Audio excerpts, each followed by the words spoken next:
Hello friends, real life video में आपका स्वागत है। आई होप आप सभी लोग ठीक होंगे।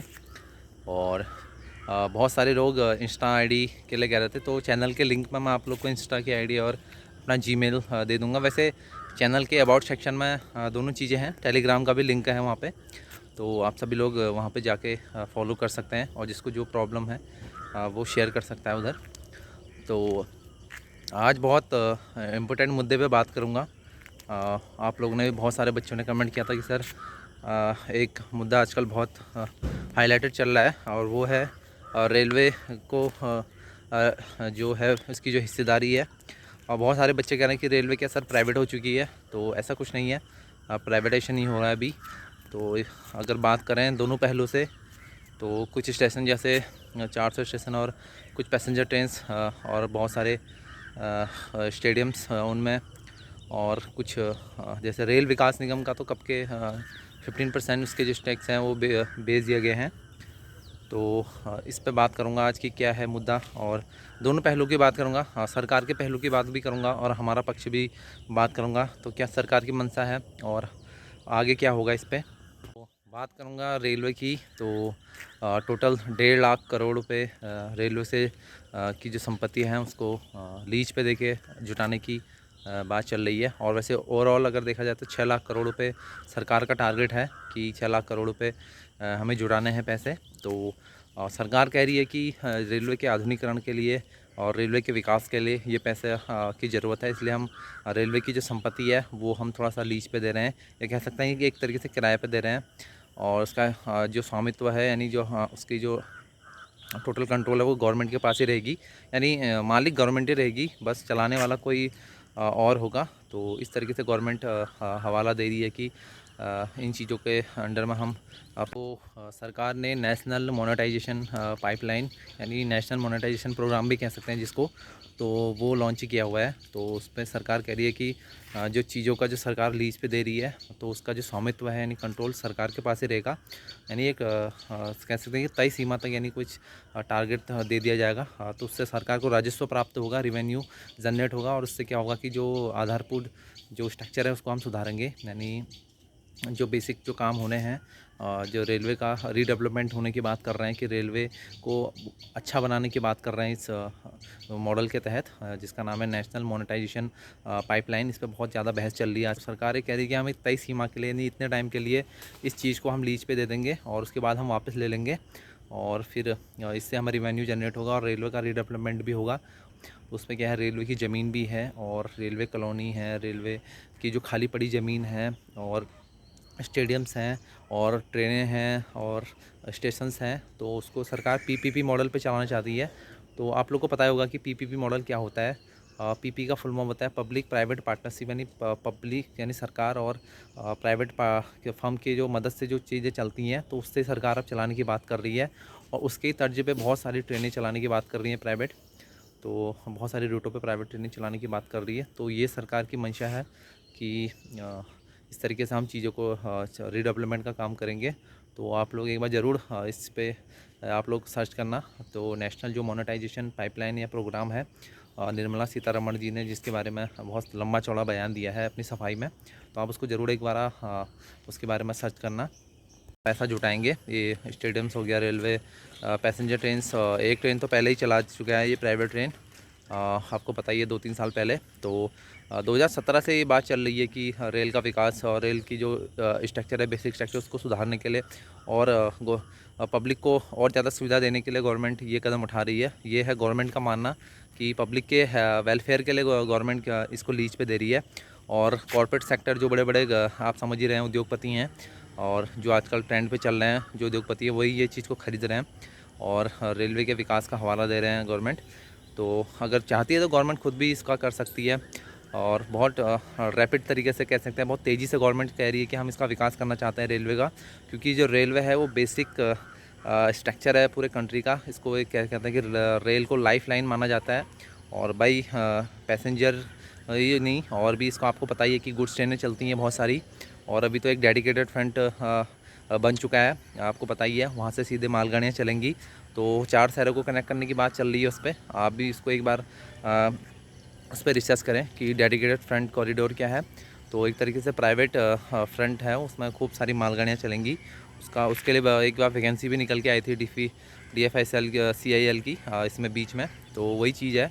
हिस्सेदारी बेचने की बात करें तो सिर्फ रेलवे नहीं है, बाकी 4.5 लाख करोड़ रुपए जो बाकी अदर सेक्टर से भी बात चल रही है। जैसे रेलवे के अलावा एयरपोर्ट है और बाकी चीज़ें हैं। जैसे आप हाल ही में आपने देखा होगा कि इंश्योरेंस कंपनियां हो गए और बिजली की जो कंपनियां हैं उसको भी प्राइवेट सेक्टर को देने की बात चल रही है। जो लोग कह रहे हैं कि रेलवे का ही डिसइन्वेस्टमेंट करा जा रहा है, वो ऐसा नहीं है। बाकी अदर सेक्टर भी नंबर में है और देखा जाए तो हर एक चीज़ नंबर पे है जो गवर्नमेंट के अंडर में है।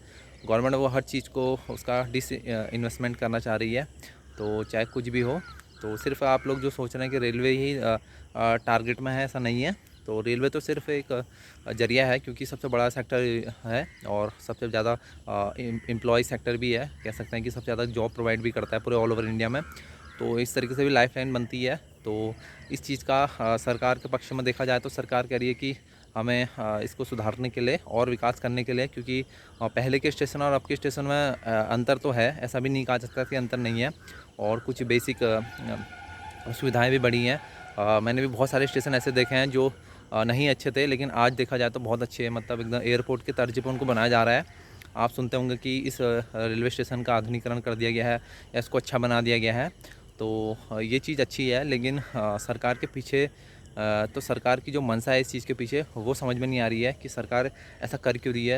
इतना चकाचौंध रेलवे स्टेशन को बना रही है, ऊपर से भी बाद में उसको प्राइवेट सेक्टर के हाथ में दे रही है। तो देखो, प्राइवेट सेक्टर के हाथ में आने से चीज़ें क्या होती हैं, सिर्फ रेलवे ही नहीं है, बाकी अदर चीज़ें भी क्या होंगी। तो क्या होता है, प्राइवेट आदमी तो ज़्यादा से ज़्यादा प्रॉफिट लेने की उसमें रहता है। आपको पता ही है इकोनॉमिक्स में कि प्राइवेट सेक्टर में ज़्यादा से ज़्यादा प्रॉफिट, उनके दिमाग में क्या रहता है कि ज़्यादा से ज़्यादा प्रॉफिट लिया जाए। तो रेलवे अगर इन लोगों के हाथ में आ जाएगी, यानी कॉर्पोरेट सेक्टर के हाथ में आ जाएगी, तो हर चीज़ महंगी कर देंगे। इवन आपको जो पानी मिल रहा है स्टेशन के अंदर, वो भी आप लोग को ख़रीद के पीना पड़ेगा। तो कुछ फ्री नहीं मिलेगा। और पैसेंजर ट्रेन में जितनी भी आपको देखते हैं फ्री टिकट चलते हैं, वो तो सब ब्लॉक हो जाएंगे फ्री टिकट चलने वाले, और टिकट भी महंगा हो जाएगा, क्योंकि गवर्नमेंट क्या देगी कि ये हमारे प्राइवेट सेक्टर का मामला है। तो इस तरीके से एक गवर्नमेंट का मुझे लग रहा है कि ये मंशा हो सकती है गवर्नमेंट की। गवर्नमेंट में जितनी भी सारी चीज़ों का हवाला दिया जा रहा है, उस पर एक ही रीज़न दिया जा रहा है कि हम समाज की भलाई के लिए, सोशल वेलफेयर के लिए, तो हम समाज, तो मोदी गवर्नमेंट में आप एक ही नारा है कि हम समाज में और बेहतर चीज़ें लाना चाहते हैं, तो इस वजह से हम इस चीज़ को प्राइवेट में दे रहे हैं या प्राइवेट सेक्टर को दे रहे हैं। तो वही नारा इसका भी है। सिर्फ रेलवे ही नहीं, बाकी एयरपोर्ट हो गया, आपने देखा है कि LIC की भी हिस्सेदारी बेच चुका है ये। तो धीरे धीरे हर चीज़ प्राइवेट सेक्टर के अंडर में जा रही है। इसके ख़िलाफ़ अगर कोई आवाज़ उठाता है तो उसको देश विरोधी कह दिया जाता है, या कह दिया जाता है कि ये इसके सपोर्ट में नहीं है। और सबसे बड़ी बात कमी ये है कि जो रेल के जो संगठन है, इनको ये लोग कुछ नहीं करते हैं, खाली ये संगठन बन के रह चुके हैं। नाम के संगठन है रेलवे में, बहुत सारे संगठन हैं, तो खाली नाम के संगठन है, तो काम तो कुछ है नहीं उनका। तो सरकार का सपोर्ट कर रही है वो संगठन। तो इससे पहले भी एक बार प्राइवेट ट्रेन जब चलाई थी, तब भी जो संगठन था वो चुप था। यानी जो बड़े बड़े बने हैं, जो मंडल मंत्री जो बनते हैं और अपने आप को बहुत बड़ा पदाधिकारी बताते हैं रेलवे के यूनियंस के, तो उन लोगों भी, वो लोग भी चुप थे। और उनकी चुप्पी का कारण हम लोग जानते हैं क्यों वो लोग चुप हैं। तो कहीं ना कहीं तक किसी ने विरोध नहीं किया इस चीज़ का। तो और प्राइवेटाइजेशन का विरोध होना चाहिए था, और जो जिन लोगों ने विरोध किया भी, उन्हें या तो कह दिया गया कि देश विरोधी हैं और ये इनके सपोर्ट में नहीं है, अगर ये लोगों का भला नहीं चाहते हैं, तो ये सब चीज़ें कह दी जाती हैं। तो ये तो था सरकार का पक्ष, और हम लोग का पक्ष क्या हो सकता है इसमें कि गवर्नमेंट इन चीज़ को ना करें इन्वेस्टमेंट, और जो प्रॉपर्टी गवर्नमेंट के अंडर में है, अगर गवर्नमेंट इन सभी चीज़ों का लीज पे दे देगी या प्राइवेट सेक्टर में ये सारी चीज़ें दे देगी, तो फिर गवर्नमेंट खुद क्या चलाएगी। अगर आप समझ ही सकते हैं कि गवर्नमेंट के अंडर में फिर क्या रह जाएगा, तो कॉर्पोरेट सेक्टर आ जाएगा। तो देख सकते हैं कि बड़े बड़े जो देश हैं उनमें कॉर्पोरेट सेक्टर खूब हावी है। तो कॉर्पोरेट सेक्टर का एक चीज़ ये रहती है कि कॉर्पोरेट सेक्टर में कंपटीशन चलता है, यानी इससे फ़ायदा कह सकता है कि एक तरीके से देश के विकास को मिलता तो है, लेकिन इससे क्या होता है कि जो मनमानी है, इधर जो मनमानी है कॉर्पोरेट सेक्टर की, वो ज़्यादा है। बाकी बाहर के देशों में ऐसा नहीं है। तो सोशल वेलफेयर के अगर वो लोग काम करते हैं तो पूरी जिम्मेदारी लेते हैं। तो यहाँ तो ऐसा हो जाएगा कि अभी जो चीज़ें हो रही हैं, सबसे पहले 2004 में पेंशन ख़त्म कर दी गई। तो पेंशन भी गवर्नमेंट सेक्टर में पहले पेंशन हुआ करती थी, तो ओल्ड पेंशन स्कीम हुआ करती थी, उसकी जगह पे इन लोगों ने न्यू पेंशन स्कीम लॉन्च करी। तो उसके बारे में भी आप लोग को बता दूंगा, वैसे एक वीडियो अपलोडेड है उसके बारे में। तो वो सब इन लोगों ने किया और अभी ये लोग ये चीज़ कर रहे हैं। तो जो लोग सोच रहे हैं कि यार रेलवे ही टारगेट में है, तो ऐसा नहीं है। कोई भी गवर्नमेंट सेक्टर आप देख लीजिए, कोई भी सरकारी आप जॉब देख लीजिए, वो सभी टारगेट में है। और इस गवर्नमेंट के रहते कुछ ज़्यादा ही हो रहा है ये सब। इससे पहले इतना नहीं था। तो कर्मचारी कह सकते हैं कि कर्मचारी के फेवर में ये एक गवर्नमेंट नहीं है। तो बहुत सारे लोग मुझे कमेंट भी करेंगे कि मैं कह सकते हैं कि जो भक्त लोग हैं वो मुझे कमेंट करेंगे। तो मुझे कोई फ़र्क नहीं पड़ता है, आप लोग कमेंट करिए। जो चीज़ सच है वो चीज़ आप लोग को बता रहा हूँ। अगर जो चीज़ हो रही है आप लोग को भी दिख रहा है कि क्या चीज़ हो रही है, कितनी बेसिक सुविधाएं बढ़ी हैं, तो और उसके बदले में आपने कितना पे किया हुआ है। तो रेल में जो रोज़ ट्रेवल करते हैं वो ज़्यादातर क्या होता है कि मध्यम वर्गीय परिवार होते हैं या गरीब परिवार होते हैं। तो वही रेल में ज़्यादा ट्रेवल करते हैं, तो उन पे सीधे सीधे ये अटैक है। अगर कोई भी चीज़ कॉर्पोरेट सेक्टर में जाती है तो सबसे पहले उनकी जेब पे इसका खर्च का भार बढ़ेगा। तो ये लोग फ्री माइंड होकर तैयारी करिए, ऐसा मत सोचिए कि रेलवे प्राइवेट हो रही है, ऐसा कुछ नहीं है।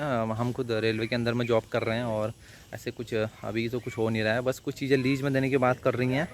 तो देखते हैं कि आगे ये प्रोसेस कितने आगे तक जाती है। तो जो टारगेट में है वो बाकी चीज़ें भी टारगेट में हैं। तो आप समझ ही गए होंगे कि मैं किस तरीके से किस चीज़ के लिए बात कर रहा हूँ। तो ये मुद्दा बहुत गंभीर मुद्दा था, तो मैंने सोचा एक वीडियो इस पे बना दूँ कि क्या चीज़ हो रही है और क्या चीज़ है मुद्दा। तो आप लोग को क्या लगता है, आप लोग कमेंट करिए कि जो खबर आई है उस पर आप लोग नीचे कमेंट करिए। और मैं देखना चाहता हूँ कि आप लोगों के क्या विचार हैं इस चीज़ पे। और आप लोग बेझिझक तैयारी करिए, अभी ऐसा कुछ नहीं हुआ है। तो मिलता है आप लोगों से फिर नेक्स्ट किसी ऐसी इंपॉर्टेंट वीडियोज़ पे।